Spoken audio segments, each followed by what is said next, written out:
Web Marketing That Works podcast, episode 112, with today's guest, Will Hoekenga from CopyGrad.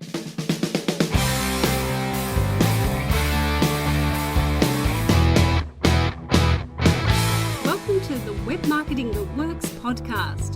Come behind the scenes of real-life marketing experiments and listen in as amazing guests confess the truth about what really works. Now, here are your hosts, Adam Franklin and Toby Jenkins. It's Adam Franklin here, and welcome to the Web Marketing That Works podcast.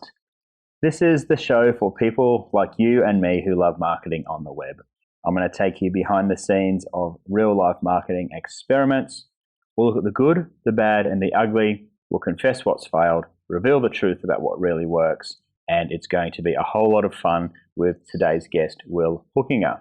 Before we get to his intro, I just want to say that this podcast is brought to you by the book that Toby Jenkins and I wrote. It's called Web Marketing That Works, and we have a gift for you, our listener, and that is the bonus marketing templates. There's 33 of them, and you can download them for free at bluewiremedia.com.au/book. Today's guest is Will Hoekenga from CopyGrad, and he teaches entrepreneurs how to write copy that not only converts but paints the picture of the business you've always wanted. He came onto my radar earlier this year, and he popped up in a couple of places. He popped up on this blog post that he wrote analyzing Ramit Sethi's 17,000 words of copy that he used to launch his Zero to Launch program. He's shown up on an article that Noah Kagan from OK Dork wrote. He's shown up on the Lead Pages blog. He's popped up in all these different places on the web. And when people do that, I pay attention and I try and track them down so that I can have a chat with them on the show. Now, he only started this blog, which is called CopyGrad, in 2014. And as we talk about on the show, it was in actual fact his third attempt at a blog. And in the interview, he's going to share the things that he did differently this time to make it a success versus the first two times that he has published a blog as well. So Will Hoekenga from CopyGrad, we're going to get right over to the show, and I hope you enjoy it. It's Adam Franklin here, and I'm here with Will Hoekenga. How are you? Hey, Adam, I'm doing great. Thank you so much for having me. I'm excited to be on the podcast. Now, did I get the last name right? You nailed it, actually. I've heard a lot of people try over the years. I've heard pretty much every attempt at pronouncing it under the sun. I even had a geometry teacher when I was in high school pronounce it as Hanukkah one time, which just to me showed a complete lack of effort whatsoever. But yeah, you nailed it, Hoekenga. So excellent work. Thank you. Because you got on your website how to pronounce it, and you say it's Hoekenga, like hooking a fish. So exactly. I was just trying to get it right, and I just love the way that you explain things with your copy. And of course, your website is copygrad.com. Yes. And I first got hooked, so to speak, on your website when you wrote this really great debrief of Ramit Sethi's sales copy and his launch copy that he'd written on emails and web pages and everything else. So that's a fascinating read, and that's on your copygrad.com website. So I recommend listeners have a read of that if they're interested in diving deep into some of Ramit's sales copy there. But look, my first question for you, Will, is what got you into copywriting in the first place?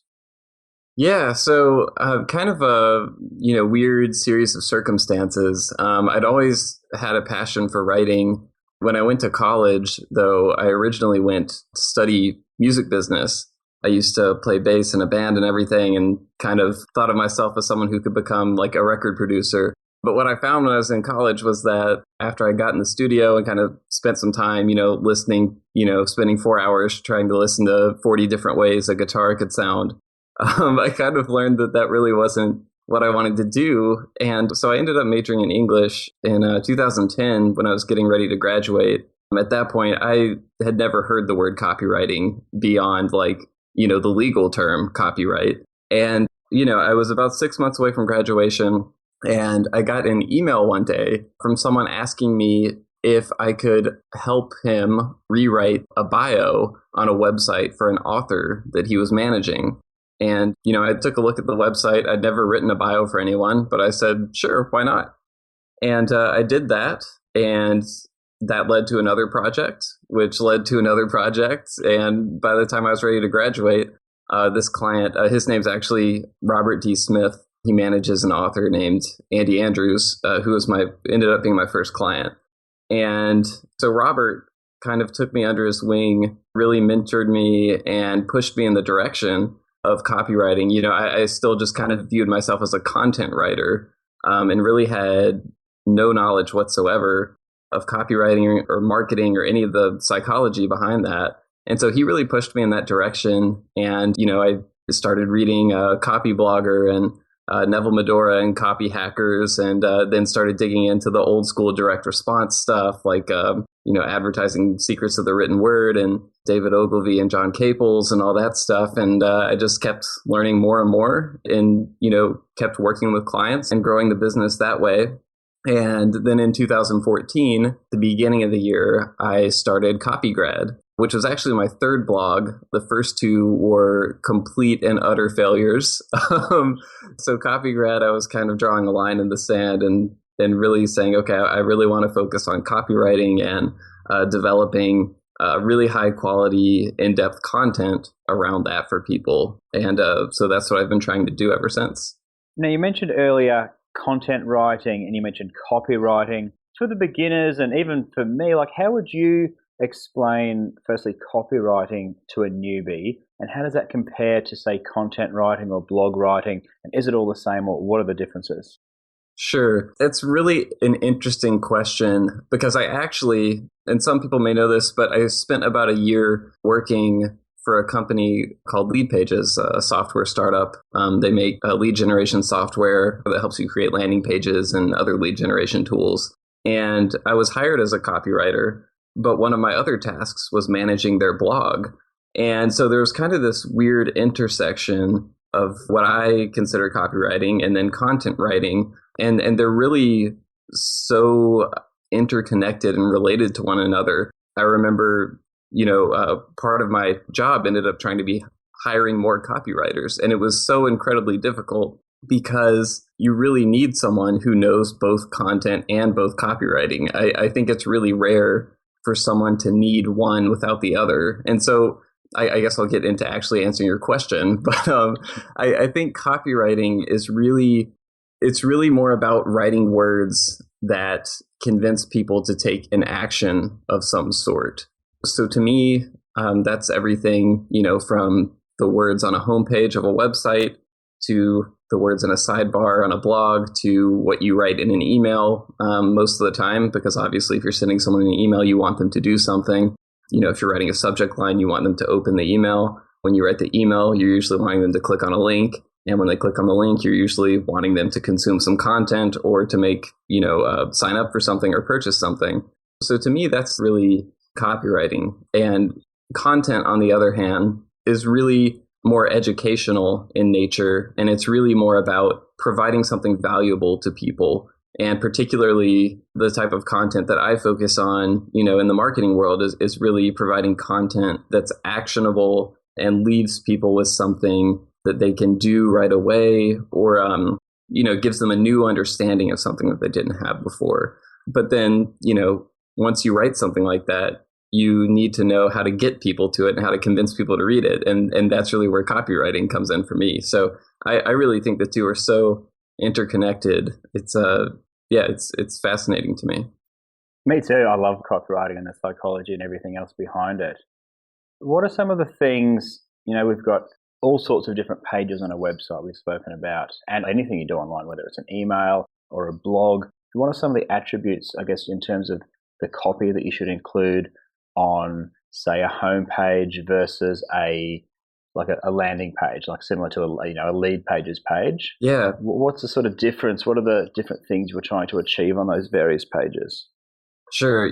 For me, I really think the absolute most important thing for people to really focus on when they're approaching any type of page that they need to write copy for, whether it's a landing page or a home page, And what you really need to think about is the context that that page will be in when a visitor lands on it. So like, what is going to be bringing visitors to this page? You know, if you're comparing a home page to a landing page, usually it's going to be very different things that bring people to those pages. For your home page, you know, and this will vary dramatically from business to business, but you know, for a lot of people who I work with, a lot of their homepage traffic, you know, comes organically from referrals, you know, clients they've had referring them to other people, or it's coming organically from search engines and things like that. Whereas a landing page, it might be, you know, more campaign related. So it might be PPC traffic from, you know, a Facebook campaign,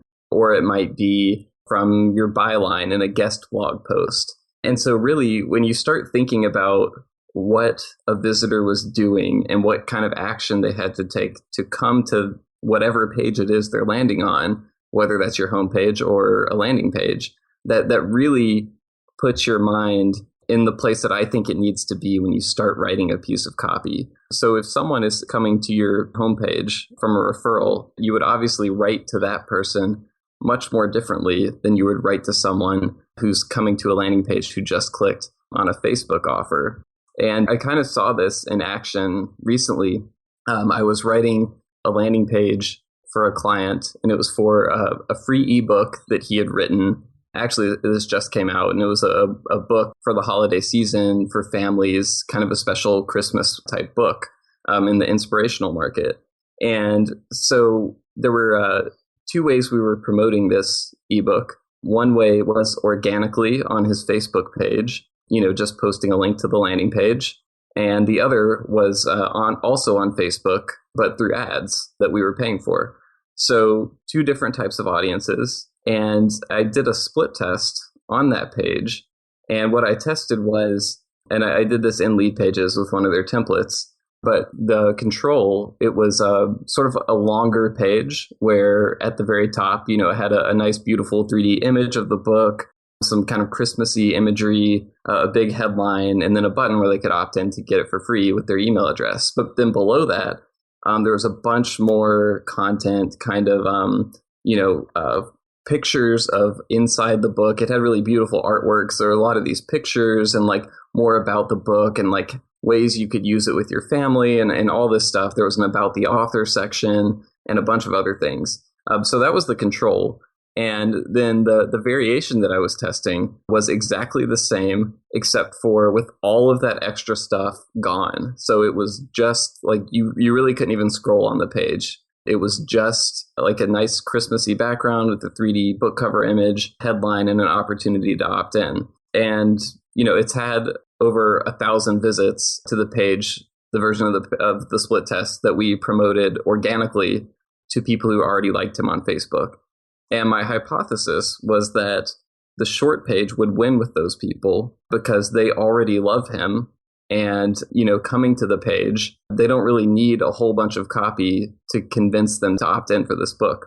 So that ended up being correct. And the last time I checked the short version of the page, and this had achieved statistical significance, it was outperforming the long one by 19%. So I think it was converting somewhere above in the mid 50% range. But it was a 19% improvement. And that was really all just from thinking about the context of who would be coming to the page and how they would be getting there. You know, if you're not thinking in terms of, okay, these are people who know the author, you know, who if they're clicking on the link and they already like him on Facebook, it's not really going to take a lot of copy and images and stuff to convince them. And really, the more of that stuff you're putting on the page, you know, the more you're giving them to do other than opting in. And so really, I think if you don't think about the context, you default to wanting to do the long page with a lot of compelling copy and great images and stuff. But when you think about the context, you realize that, like, you know, as nice as that looks and as fun as it is to get to kind of flex your copy muscles and write a bunch of copy, you really don't need that for this situation. And in fact, like, had I not done the split test, it would have hurt the conversion rate. That to me is really the most important thing to start with. It's not a formula. Certainly there are formulas and strategies and things like that are helpful, but to me, it's really all about starting with context. Very, very interesting. I love the fact that when you do split test stuff, there can be all these surprises and big variations. And you can learn so much from that. And absolutely, your point about the context is so interesting. And my next question is, again, back to this content writing versus copywriting. You hear about copywriters sometimes getting paid $10,000, $20,000, $30,000 for a sales page, which by our definition would be copywriting. But you never hear of a guest blogger getting $10,000 or $20,000 for a guest blog post. Why do you think there's such a big divide, and does it come back to this context that you talk about? Sure. Well, I think the important thing to think about is sort of what the person who is writing the check for the writer is getting out of what the writer provides for them, right? So it's like, if I have a website like ProBlogger or something like that, and I'm wanting to pay a bunch of guest writers to provide content for the site, the ROI, obviously there's a massive ROI on investing in hiring like a bunch of different writers to write posts, right? For the hypothetical ProBlogger-esque website in this scenario. But if they're looking at just like, okay, if I hire a writer to do this one piece of content and it's just, a blog post and we're releasing 7 blog posts a week, then to them, they're almost never going to view the ROI of an investment like that as a huge number or anything like that. But if you're talking about a sales page, if someone is having a sales page written for, a massive product launch that they know is going to bring in 6 figures worth of revenue, and it's someone who values great copy and has seen, the results that can provide versus the results that, just mediocre copy can provide, then I think they're going to be much more willing to invest, 5 figures into hiring a writer for that sales page, because they know as soon as this sales page comes out, there's going to be a windfall of revenue for their business. So in comparing those two different scenarios, those are kind of on the extremes. There are certainly high dollar opportunities for content writers as well, but usually, it's for things that are on a larger scale. So, if you look in the world of like people who ghostwrite books or biographies or things like that for publishers, a lot of times those people do get paid thousands of dollars, or even in, some rarer cases, get a percentage of sales or the advance or something like that. So it's really about, making the right comparisons there. Sure. Now, in terms of guest blogging, you've done quite a bit and you've had some success with guest blogging. What are some of the reasons why people should consider that as a viable marketing channel? And what are some of the benefits that they can expect? Yeah, guest blogging has been really beneficial to me, especially, the early stages of building an audience online and building an email list. It's hard to do that just kind of organically publishing to your own blog. And so what I found is, being strategic about where the readers that you would like to be your readers, where they're reading things, those are always great places to guest post on. But really, if you're going into guest blogging, you really need to have sort of primary reasons for doing it. And for me, those reasons early on were primarily email list building. And so when I would do a guest blog, I think it's important to put in things in your posts that are going to send people back to your site as much as you can, and not just to rely on people hopefully scrolling all the way to the bottom and seeing the link to your website. So, content upgrades are a fantastic strategy that I've seen work well, both for myself and others. And a lot of people have talked about content upgrades, but, essentially that's just creating a special piece of bonus content specifically related to the blog post that you're writing, and giving people a link to where they can opt in to receive that bonus. Instead of relying on just driving people to your site and having them opt in for whatever your lead magnet is that may or may not be directly related to the blog post you're writing, they're getting something that's super specific. So that's, a strategy that many people have talked about, and for good reason, because I really believe it works. And then sort of, the other objective that I've had for guest blogging over the years has been for relationship building and exposure to highly engaged readerships. So, for example, I just had a guest blog post go live today on Help Scout's blog post. And if you go to helpscout.net, you'll see that they're a software startup based in Boston. They make a fantastic help desk software that customer support teams all over the world use. And they've been around for about 3 years now. And for almost that entire time, they've had just a fantastic, highly respected blog, particularly in the tech startup world. So, lots of people at software as a service type companies like Lead Pages, for example, read their blog. And, through working at Lead Pages during my time there, I learned that I really, really enjoy working with SaaS startups. And so that's sort of a client base that I've wanted to get my name out there more in, since returning to freelancing. And so the blog post on Help Scout, while it hasn't resulted in a windfall of email list subscribers, it has resulted in already some very high quality people opting in for my email list. And I've even had emails on this very same day inquiring about my availability for projects and other things like that. So I really think it's about what objectives you have for your business right now. And really, if your objectives are related to growth at all, and you plan on using content, it's almost not smart to avoid guest blogging. Now, you mentioned earlier that this is your third attempt at a blog, the current one, which is CopyGrad. Yes. You had the first two, which you said failed miserably. Yes. Firstly, why do you reckon they failed miserably, knowing what you know now? Well, the main reason is because I had absolutely no idea what I was doing. But also, it was really just because I think I had selfish reasons for starting the blog.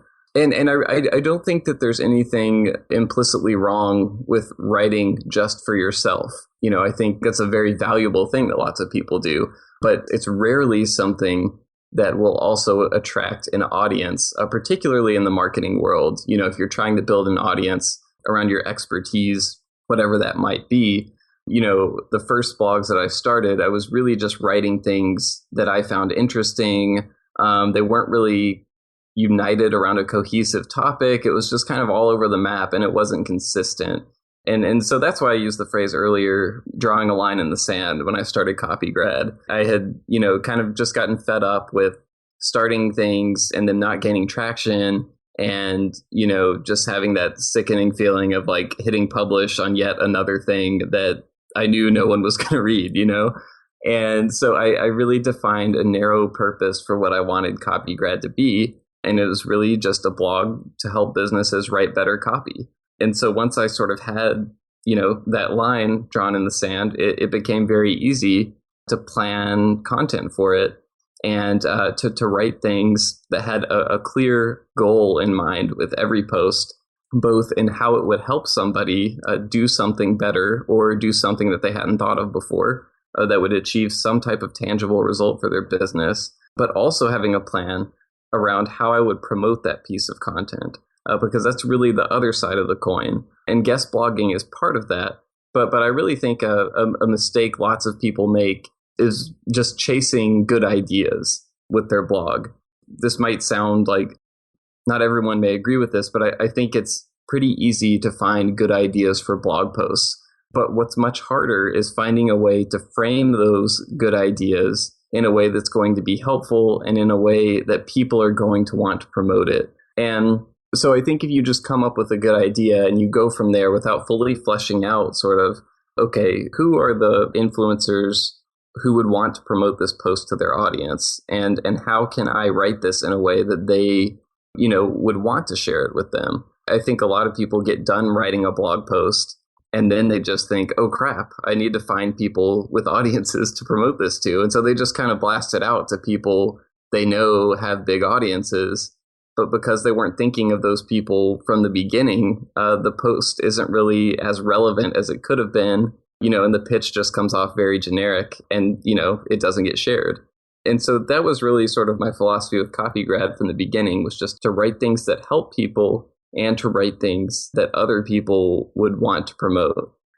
Now let's talk about your very first blog post, because speaking of writing something that is designed to get on people's radar, I'll let you tell the full story, but there's a comment that you got on your very first blog post from none other than Seth Godin, and he said, "Can I tell you what made the writing easy? It was about stuff I really liked. This is an underrated essential." Thanks for this post. I loved all of it. Nicely done. So talk me through the whole process of how you get Seth Godin commenting on your very first blog post, Will. Yeah, that was a pretty awesome moment. And like I said, after spending years, writing stuff nobody was reading, that was a tremendous sense of validation for me as a writer when that happened. And I can still remember where I was sitting, where sometimes you'll have your blog up, and if you're using Discuss for your commenting system, which a lot of people use, when a new comment comes in, a little blue bar appears down in the comment section. It's show one new comment or something like that. And I remember sitting there and there were no comments, and all of a sudden that blue bar appeared. And I clicked on it, and it was the username is Seth Godin, just one word, and there's a picture of Seth. And I thought it had to be a joke. But yeah, so the way that happened was, so the title of that blog post, I believe it is called 4 Copywriting Tactics You Can Steal from Seth Godin, I think is the title, or something along those lines. Copywriting tactics. 5. Yeah. Okay. Yeah. So 5 copywriting tactics you can steal from Seth Godin. And when I wrote that, first of all, it took me a long time to write, and I put a lot of time into it. And I really studied a particular piece of writing Seth Godin had done. And that piece of writing, it was around, I think it was around Christmas, a little bit before Christmas maybe. And he had sort of written about several different products he thought were really cool, that would make good gifts. And I was reading it and I was like, oh my God, the way he's writing about these products, it would make such great copy. All of these different products should use what Seth is writing for their copy, because it's amazing. And it even convinced me to buy one of those items. There was I think $100 pair of nice headphones on there. And I ended up buying those because of what Seth had written about them. And so I wrote this post, and I got to that stage where I was like, okay, now I need to find people to promote it. And I was like, well, the fantasy here would be for Seth Godin to promote this. So I know I've read before that, his email address to this day is public, and, that he reads all of his emails and, responds to some of them. So I just, pull up a blank email, put Seth at sethgodin.com in the address up there. And I then, thought to myself, okay, I can't just say, hey, Seth, I wrote this blog post about you. Check it out and please share it, because he probably gets a million emails like that every day. There's a blog post about Seth Godin every 5 seconds written somewhere in the world probably. So instead, I made it about that pair of headphones that I had bought from him, because I knew if he'd taken the time to write about these headphones, just of his own accord, and it was a product he loved, that he would probably want to nerd out about that product with someone else who really liked it. So the company that made those headphones is called Grado, Grado. So I made the subject line of the email, those Grado headphones, ... And then in the body, I think I wrote 2 or 3 sentences, and all I said was, those headphones were amazing. Thanks for the recommendation. By the way, I wrote this blog post about the way you wrote about those headphones. And I just dropped the link in there. I don't think that I asked him for anything. And then I went on about my day, and, I just forgot about it because I wasn't expecting anything to actually to happen. And anyway, that comment ended up coming through, which, like I said, was just this tremendous source of validation for me, and really sort of gave me the encouragement I think I needed early on to keep going with the blog. And, if you go to my homepage right now, you'll see that I used Seth's comment as sort of an endorsement. I didn't twist it into Seth Godin endorsing my copywriting skills, but I did show it as hey, here's what Seth Godin has said about my writing. So again, it didn't lead to Seth sharing the post, but honestly, that comment, I think I would take getting that over him sharing it on social media any day of the week, because like I said, I've been able to use it in copy marketing my own business, and just because it's pretty awesome to say that Seth Godin commented on my first blog post. So yeah, that's the story behind that. I love that story. It really stamps you as an authority from day one. What I really love about it, though, was the way you went about it. Like, it wasn't deliberate. I mean, it was deliberate. You wrote that about him because you love his writing, and there was a lot that you felt your readers could learn from the way Seth Right. writes copy. Right. But in particular, that outreach email wasn't, "Hey, Seth, here's an article I've written about you," because, as you say, Right. he probably would receive lots and lots of those every day. But the fact that you made it about something that you knew he was passionate about, and you were just bringing it to his attention and comparing notes on something that you had bought as well, I thought is just a fantastic way. If anybody was trying to replicate that type of outreach process, that would be a very wise way to approach it. Yeah. And I really think, again, it just comes back to having a plan and also, writing about things that you're passionate about and can really connect with people on. But, you can find all sorts of, outreach templates and things like that for cold emailing people, asking them to do something for you. And you can experience some success with those. But I think by and large, people will turn you down, especially influencers with very large audiences who receive a large volume of requests like that. They need a compelling reason or a connection of some sort in order, to use sort of the limited social capital that they have throughout the day to endorse something from some stranger who just, cold emailed them. So I think it's just very important to put that thought in, as you're writing the post and as you're outlining and planning and everything. Well, I absolutely love it, Will, and congratulations on the success of that first post and all the other writing that you've done, both on your website, on the Lead Pages blog, on all the guest blog posts that you've written all over the web. Now, where can readers and listeners go to find out more about you? Yeah, so you can go to CopyGrad.com.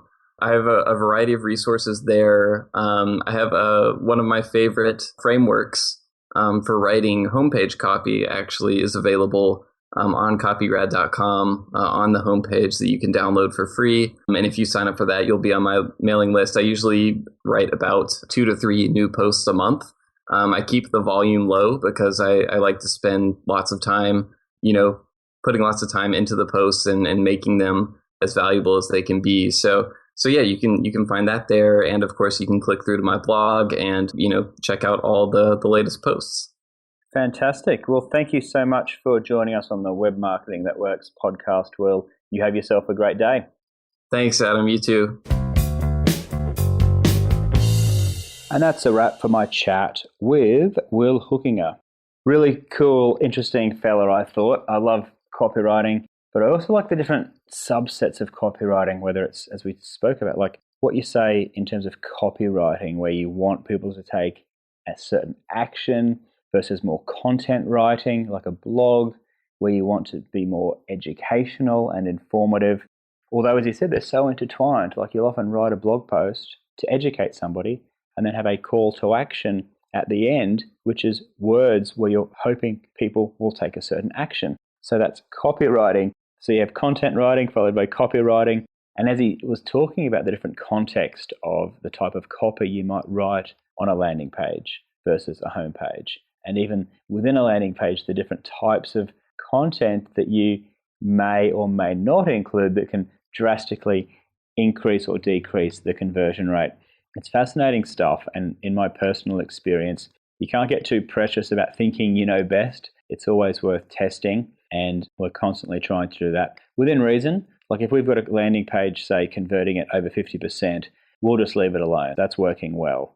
But if we've got, say, a homepage that gets a fair bit of traffic, we might experiment, as we have in the past, with where we place the call to action, what words we use on the button, what words we use on the rest of the page, whether there's, options as menus or not having the menu in there. All these types of things are things that we experiment with. And I really loved how Will wrote his first blog article on his own blog and earned the attention of Seth Godin. What an awesome story. He seemed like a really awesome guy. Well worth following his advice, whether it's guest blogging, launching your own blog, writing copy for sales letters or sales emails, or whether it's educational content for a blog or a guest blog. Will Hoekenga is a smart man, and I highly encourage you to pay attention to him as he moves on to bigger and better things, I am sure of it. So that brings our podcast to an end. I hope you found it valuable.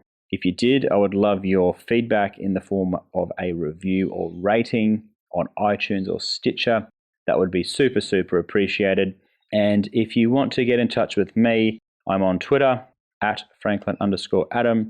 And I'm also on email, of course, adam.franklin@bluewiremedia.com.au. Thank you for listening all the way through to the end, and I will catch you again soon. Bye.